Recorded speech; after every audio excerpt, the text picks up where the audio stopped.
Spiral 18. Let's get this done. Order the following numbers from least to greatest.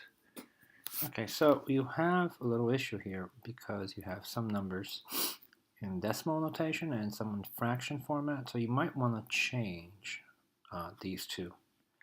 Okay, so the one thing I'm going to do right now is, because the decimals have two decimal places, I'm going to add a decimal place to 260 just so that everything has two decimal places. 2 and 5/8. How do you change 5/8? So you're going to divide on the side here. Remember, 5 divided by 8. 8 does not go into 5, so add a 0, add a decimal on top. 8 goes to 56 times, which is 48. 2, bring another 0 down. 8 goes in 22 times, 16. 4 left over, and 8 is going to go into 45 times. So 0.625 or negative 2.625. That's what 2 and 5/8. And then 2 and 2/3, that's a little bit simpler because that's going to be 2.666666 go on forever, or let's just round it to 60. Now we have a little problem because now this has 3 decimals, so let's just make everything 3 decimals. In order to do that, let's just add a 0 to this one, to this one, this one, and to that one. So now we can tell who's the least. We can do the least to greatest. So least to greatest, least numbers, smallest numbers are your negative numbers. So you have 3 negative numbers here, and the bigger the negative, the bigger the number, the smaller it's going to be. So it's minus 2.670, which is this number right here. So that was the smallest number, and then comes negative 2, not times, 0.625. That's gone. And then negative 2.25 or 250. And then we go to the positive numbers, and this is going to be, and it hits 0 and then starts from 1, 2, and the first number that comes up is 2.580. And the next one will be 2.600. So in order from least to greatest, okay, those are your numbers. Find a unit rate. Okay, to unit rate, let's write as a rate. So the rate here is 385. Remember, rate's just a ratio, okay, but we're comparing two things of different units. One is measured in money, the other one is measured in nights.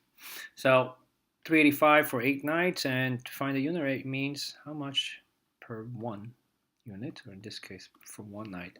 So how this, you divide this by 8.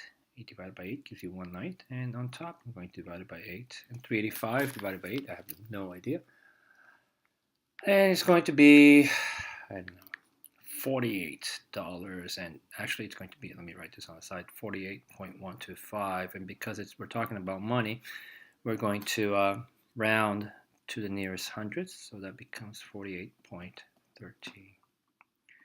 $48.13. So the unit rate is $48.13 per single night. Use order of operations to simplify. Okay, so we're going to use GEMDAS. Grouping, exponents, multiplication or division. Okay, or from left to right, whichever comes first, and addition or subtraction. Let's take care of, well, we can take care of this. It's not going to really affect anyone. 4 to the third power is 4 times 4 times 4, which is 64. Inside the parentheses, let me change that to an 8 divided by 4 times 5 to the third power, and 12 to the second power is 144. So all I did was change the exponents. I didn't do the one outside the parentheses because I still have to figure out all the inside first. Okay, so 64 stays outside, plus, and inside we have 8 divided by 4 times 5. Okay, division will be first because it comes first, as from left to right. So 8 divided by 4 is 2, and then we're going to take that 2 and multiply by 5, and we're going to get 10. And that 10 is going to be raised to the third power, minus 144. Again, leave the 64 alone for a little bit more. 10 to the third power is 10 times 10 times 10, which is going to be 3 zeros, minus 144. Now you have a choice between addition or subtraction, whichever comes first. So addition comes first because as you're reading from left to right, that's the operation that comes first. So that's 1064 minus 144, okay? Because you added 64 plus 1000. And now you can subtract 1064 minus 144 to give you a final answer of 920, okay? Netflix starting a new membership program. They want to charge $9.99 per month for unlimited movies plus 0.39 for every DVD rental sent by mail. Because you know they don't have all the movies online, so sometimes you actually have to. They will actually send you a DVD. So write an expression that represents the situation. For this one, it's not that difficult. So I know I'm paying for sure $9.99, and I'm gonna watch all the movies that I can online on my computer, on my iPad, or whatever other tablet that you might have. So that's $9.99. Now I also got to pay for DVDs.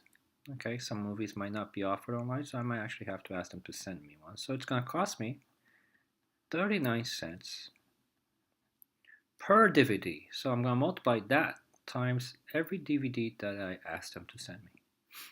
Okay, so that's my expression. That's my cost on a monthly basis. $9.99 plus 0.39 cents times the number of DVDs that I ordered. So if I rent 5 DVDs, what's going to be my cost? Well, I'm going to pay $9.99 for sure.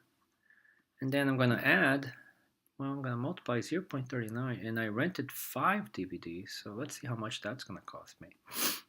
0.39 times 5 is going to give me $1.95. So the DVDs, because I rented 5 of them, it's going to cost me $1.95. And then I'm going to add this to my monthly rental of the online DVDs, and I add that to 9.99. That's going to give me 11.94. So when you add, make sure, and I'll just do this on the side quickly.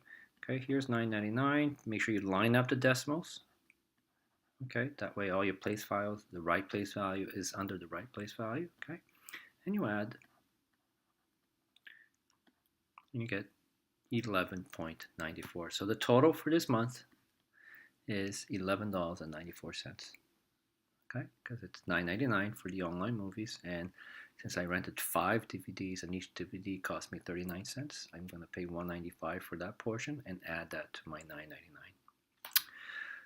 The distance from the Empire State Building to Junior High School is 194 is 17.76 kilometers, which is about right. Okay, what is that distance in meters? Ooh, so you need to find out what the ratio was. So if you remember, it's 1 kilometer is the same thing as 1,000 meters. Okay, that's the relationship. So on this side, I'm going to write kilometers on top, meters at the bottom, and the information that I have is 17.76 kilometers, so that one's going to go on top. So relationship side to side, and we're going this way this time, right? How does this, so is a relationship up and down, side to side? How does 17.76 become 1 kilometer? You can divide it by 17.76. Okay. No, hang on a second. Kilometers. No, we're going this way. Sorry, this way. Going the other way. Here's a relationship. How does 1 become 17.76? You multiply it times 17.76. Okay, so I'm going to multiply 1,000 by 17.76. Okay, so if you multiply 1,000 times 17.76, you're going to get 17,760 meters. So 17.76 kilometers is the same thing as 17,760 meters. Okay. Or if you didn't see this left side to side relationship, let me write that problem again. You had 1776 kilometers. You want to find in meters. Look up and down. There was a relationship. How does 1 become 1,000 times 1,000? So if you multiply 1776 times 1,000, you would get eventually 17,760 meters. Same answer, whether you did it side to side or up and down. Okay. Is this recording? Yes, it is. Good. Now we're done. Bus A leaves the terminal every 24 minutes. Bus B leaves the terminal every 14. They just left at the same time at 4:45. When are they going to leave again at the same time? So this is something that happens over and over and over and over again every 24 minutes, and the other one over and over again every 14. But at some point down the line, they do meet. So this is a LCM problem. Okay, so let's set up 24, 15, and let's see, 2 goes into both. 2 goes into that 12 times. 2 goes to 14 7 times. Can't go anymore. So LCM, remember, is the product of these 3 numbers. It sort of forms the letter L. So the LCM is 2 times 12 times 7. Okay, so 2 times 12 times 7 gives you 168.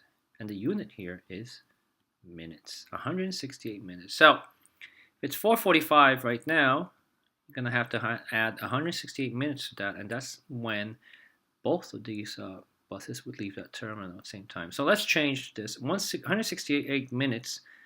Let's see, 60 minutes is 1 hour. Another 60, which is 120. And so that's 120. So I know it's 2 hours already. And I can't go another hour because that's going to go over. So 168 minus 120 is going to give me 48 minutes. So this is 2 hours and 48 minutes. That's what 168 minutes means. It's 2 hours and 48. So 2 hours from now, it's going to be 6:45 for sure, right? 6:45, and then I'm going to have to add 48 minutes plus. So 2 hours plus 2 hours is 6 hours 45. Now I'm going to add plus 48 minutes. Careful how you add this. So 48 minutes is, let's see, if I take 15 from 48, it's going to be 33. So if I take 15 from 48, it's going to make this 7 o'clock, right? So if I break up 48 into 2 parts, 33 minutes and 15 minutes, same thing, right? So 6:45 plus 15 makes it 7, and then 7 plus this 33 makes it 7:33. So the time that bus A and bus B will leave next at the same time will be 7:33 p.m. Write the phrase as an algebraic expression for less. All right, here we go. 4 less 2 times sum. Let me protect that. Sum means I'm adding 2 things, and 6. So I'm adding these 2, finding that answer, then multiplying by 2. Am I done? No, because this is a turnaround word, less than. So I'm going to 2. That's going to go to the front, and then minus 4 goes all the way back. Okay?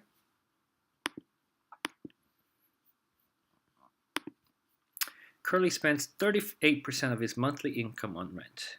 His monthly income is $2,400. How much does he spend on rent? So let's find it out. So 38% of 2,400 is how much he pays. So 38%, we're going to change that to a decimal, becomes this, of his multiplication, and we're going to multiply 2,400. So we're going to find what 38% of 2,400, and actually I'll do that the long way. 2400, 0.38, and we're going to multiply. This has no decimals, this has 2 decimal places, so my answer is going to have a total of 2 decimal places as well. 0, 0, 2, 3, 16, 19. Add 1 0.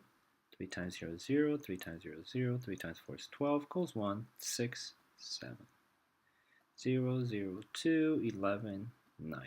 My answer has 2 decimal places. 1, 2, 912. So how much does he spend on rent every month? $912, which is 38% of 2,400. So quite a big chunk of his money goes to paying the rent. Find the quotient. Division.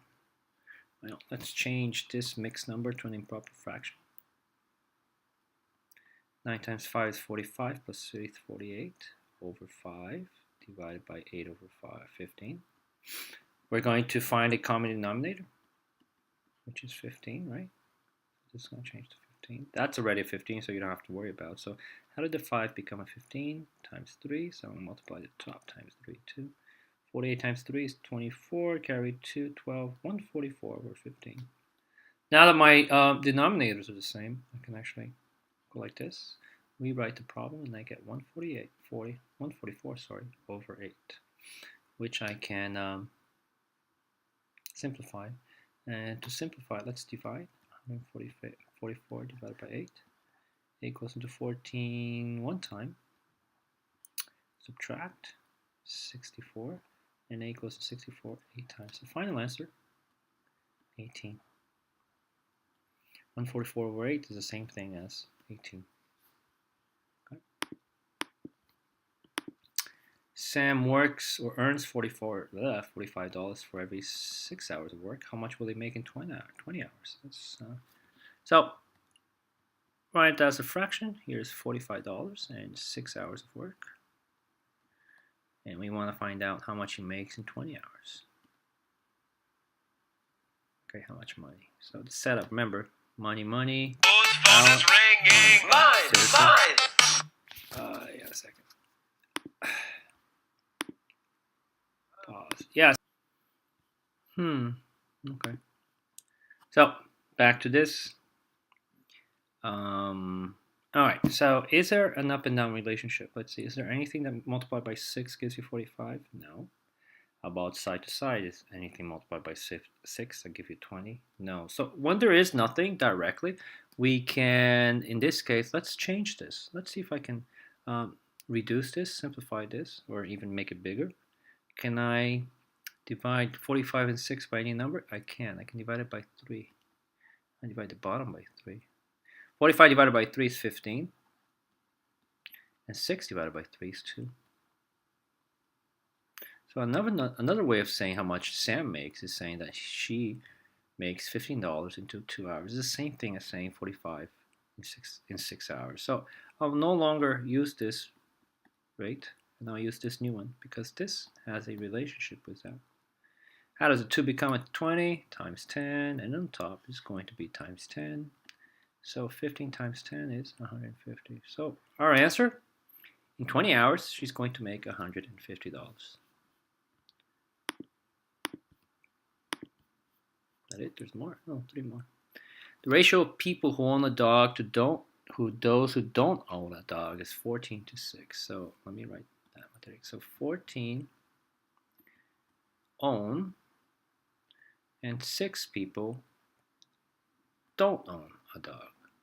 What percent of the people do not own dogs? So how many people who don't own dogs? 6 people out of what? Out of how many people in total we have? Well, we have the 6 that don't own any dogs and the 14 who do. So that's a total of 20 people in total. So 6 people out of 20 don't own any dogs. So we got to change this to a percent. So you can think of it as I took a quiz and I got 6 out of 20. What is that as a percent? Right? So let's change that. Remember, we can set up a percent proportion. This would be 100 and this would be percent, right? So relationship times 5 times 5, and that gives you your answer, 30%. So the trick here was knowing how to set up. You know what percent set up this particular ratio here. Okay, the relationship is 6 out of 20. Okay, I think that's the trick in this problem, because setting up the proportion is not that difficult. Okay, so remember, this is part, this is total, part total, 100 and percent. Okay, remember that it's a percent is a ratio out of 100. Okay, so the answer to this question is 30% of this particular group of people do not own any dogs. All right. 65% of the students in 8th grade plan to attend the prom. If 247 students are attending, how many students are in the 8th grade? So again, a percent problem, 100% part total. So percent, it's going to be 65% are going to the prom, And 65% is the same thing as saying 247 students are going to the prom. So we're missing the total. How many are actually, going to the prom? So to 65 to 47, do you see a relationship? I don't. So let's reduce this, okay? 65, let's divide this by 5.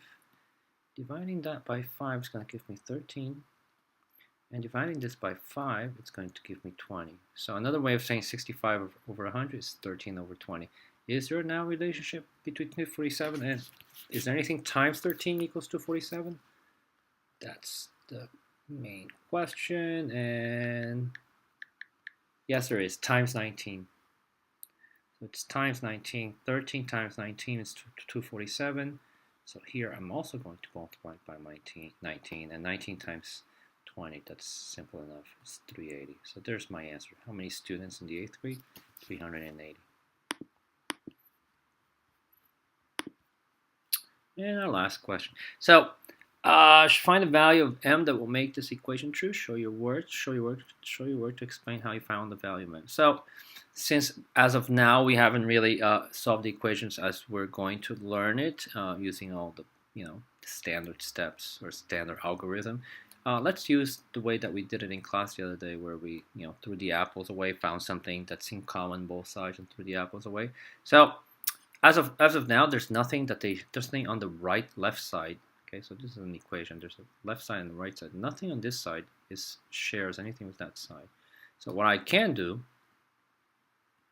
is I'm going to break this 22 so that one of the numbers of 22. So I'm going to rewrite 22 as a sum of two other numbers. I'm going to rewrite 4m plus 6 equals 6 plus 16. That's the same thing as saying 22. So I haven't changed anything, right? I just rewrote 22 as 6 plus 16. Now, if I write it like this, they do have something in common. There's a 6 here, plus 6, and another 6 here. These can be crossed out. If I crossed out, what's left over from my equation is 4m over here and 16. This is a multiplication. 4 times a number equals 16, and I can use fact families to find the value of m. So 16 divided by 4 equals 4, right? I don't have to write 16 divided by the other 4 equals 4, so the same thing. And multiplication, I can write 4 times 4 equals 16, and I can do this. I can use this particular fact because this looks exactly like this. I can put 4 and replace the m by 4 equals 16. And we all know that 4 times 4 is 16, so that 16 is definitely equal to the 16. Okay? And that's that.